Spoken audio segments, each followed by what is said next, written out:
So these are the entry kits used by the Alpha Fire Company on Rescue 5. As you can see, we have two different kits. We have a blue kit and a red kit, and they are set up almost identically. The red kit is going to be our primary kit because there are a few additional pieces that we're going to go over that are only in the red kit, but primarily they're set up the same. So we're going to go through each of the pieces in these and talk about what each is used for and why we have them on here. So to begin, the blue kit is going to be in the first compartment on the driver's side of the rescue with the AMCUS tools, and the red kit is going to be in the first compartment on the officer's side with the AMCUS tools. The entry kits are used primarily at the beginning of a rescue call, especially vehicle rescues, to gain access to different parts of the vehicle, whether that be peeling trim back to look for airbags, cutting seat belts, opening doors, cutting glass. They could be used on a variety of calls, but primarily they're set up for vehicle rescues. So let's go through each piece of the entry kit one at a time. First thing here, one of the primary pieces of the entry kit is going to be our glass master. So there's a glass master in each bag, and it has a couple different uses, a couple different parts to it. So the first part here is going to be the pike. This is used to gain purchase. So we hold the glass master like this, strike the windshield where it's laminated glass, or now we see laminated glass in other parts of vehicles, create a purchase point, and then use our saw to cut the laminated glass. And this is always cutting on the back stroke. One other drop down here is this notch end here. This can be used to put over top of a window that's partially down that might be hard for us to break. We want to cut all of the glass out of an area of a vehicle where there's a patient that we're going to be working on before we actually start working on the vehicle. That way we can get rid of the glass in a controlled manner and we're not popping windows while we're trying to do our extrication. So if we have a window that's partially down, we can slide this notch over top of that window, twist the blade or the tool, and break that window. So that's our glass master. Our next tool here is a crash axe. This can be used similarly to a glass master. With short strokes, we can cut laminated glass.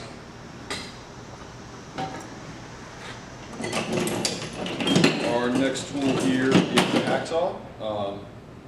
In most cases, we're going to be using a reciprocating saw. The hacksaw is great for cutting metal. And like I said, we'll usually be using a reciprocating saw, but the good thing about this is it gives us another option. It has a very low profile to get into small spaces, and it doesn't have a battery, so we don't have to depend on it working forever or having any type of mechanical failure. We know that it's going to work for us. Next, we have a couple blades, replacement blades for each hacksaw. Next here, we have a ball peen hammer, and usually this is paired with our shield cutter tool, or shield cutter tool. So this is sort of an older tool that we have a lot of powered replacements for now, but it still could come in handy, and it's a good thing to have in here. On this shield cutter, we have a pike end here, and we have a cutting end. So we use our ball peen hammer, and we strike the blunt end here of the tool to create a purchase point. We can then stick the blade of the shield cutter in and hit it along here and cut sheet metal with that. So if we need to remove a door panel to gain access, or we're doing some sort of tunneling operation, like I said, we would probably be using a powered alternative, but this gives us a few options. One, it's small, and two, it gives us the ability for more than one person to be doing that job at once. Alright, next thing we have in here is a lot of hand tools. So we have cable cutters, for battery cables, or any other type of wiring, especially wiring harnesses when we're removing doors. Channel lock pliers. We have vice grip pliers.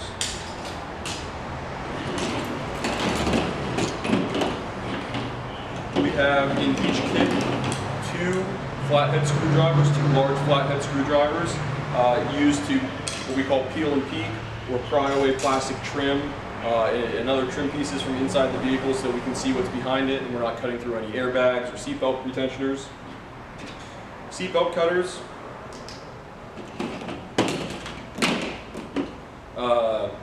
Phillips head screwdrivers, 1 in each, can of WD-40 for lubricating as we cut. Doesn't need to normally be used with hand tools, but if we're using any sort of powered equipment that's creating a lot of heat, we might want to use some WD-40. Webbing, so webbing can be used for a million different things, right? But one of the primary things that we could use this for is displacing a steering, or a brake or gas pedal using the hydraulic spreaders and a webbing loop, or holding back a door that somebody's cutting off. So as we are trying to remove a door from the vehicle and we start gaining some purchase on that, the door may want to tend to go back into the vehicle. So by creating a loop and pulling on that door, we may open up a little bit more room for the person working the tool to get into that, or to get that door off. Next, we have a couple window punches. We have 4 in each bag. So in each bag, we have 2 spring-loaded center punches. Always make sure that these are tight. If they're not tight, then they might slip on us or not work. And this is used just by taking it, pressing it against tempered glass. Again, this won't work on laminated glass, and that'll break our tempered glass. The other type we have here is a pullback center punch. So this goes up against tempered glass, we pull back, we pull back, and we release. One of these is stored on the inside, and just so that we always know where one is and we have quick access to it, one of these is stored clipped to the outside of each bag.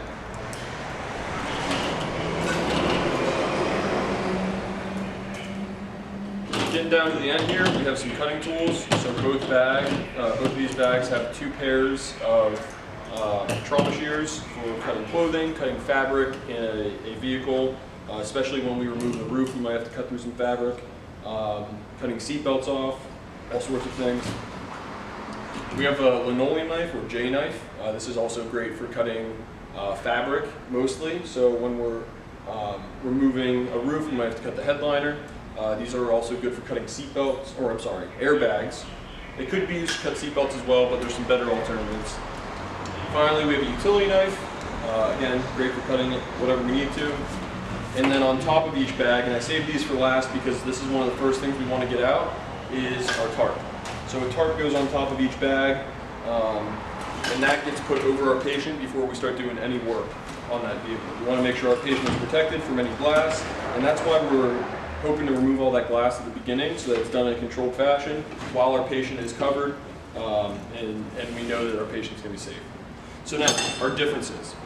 These bags are exactly the same, except like I said, there's a few small things that only the red bag has, which is why it's our primary bag. First thing here is a tube of epoxy putty. So this is just taken out of the tube with a pair of gloves on. This is rolled together and it creates a hard epoxy that can be used to plug any leaks. So fuel tank leak, or if we have perhaps a vehicle hauling oil or something that we know is not hazardous and we can go up and plug, we can use that to plug it. This is sort of a specialized tool. We don't use it a lot, but again, it's good to have with us. This is a windshield gasket removal tool, so we would hold it and put this blade under our gasket around our windshield, and we can cut the gasket the whole way around if we want to remove that windshield completely intact.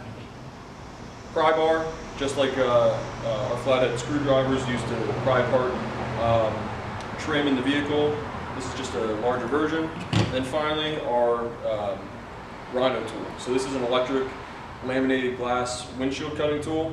This is not meant to pierce glass. We still want to make a purchase with our Glass Master. We shouldn't be stabbing the vehicle with this, but then it's run very simply, like a pair of electric scissors, and we can cut around any laminated glass in the vehicle. So again, we're seeing that more often in vehicles now than before. Previously, it was really only in windshields. Now we're seeing it also in driver's side and passenger side windows, and in some cases in the entire vehicle. So that is the entry kit carried by the Alpha Fire Company on the rescue. Each of the engines, as well as the Quint, has an entry kit as well. They are a little bit dumbed down compared to these, but they have the basics. They have a Glass Master, they have some hand tools, they have a tarp, a seatbelt cutter. So those are all stored in the same compartment as the MKIS tools on the engines and the Quint. But these are our primary entry kits, and these should be pulled onto any vehicle crash. So something for those who aren't rescue qualified, this is a great thing to keep in mind. This is going to need to be staged immediately, and it's something that you can get your hands on, stage, and help out by getting tools out there while other crew members are either evaluating the scene or staging other tools.